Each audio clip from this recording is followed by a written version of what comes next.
मंडळी, उन्हाळी वाळवणामध्ये तेलाचा वापर न करता 2 कप पोह्यापासून खमंग खुसखुशीत वर्षभर टिकणारे पोहा मिरगुण बनवले. त्यासाठी 2 कप भरून इतके जाड पोहे छान असे खमंग खुसखुशीत भाजून घेतले.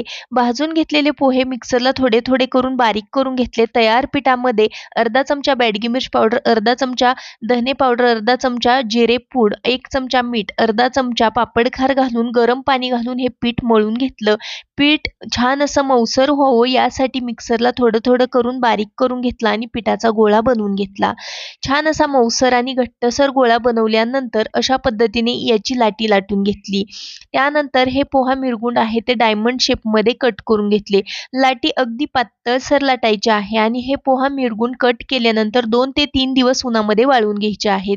त्यानंतर काही पोहा मिरगुंड तळून दाखवलेले आहेत. अगदी खमंग खुसखुशीत बनून तयार होतात. व्हिडिओ खूप मेहनतीने बनवलाय. प्लीज व्हिडिओ लाईक नक्की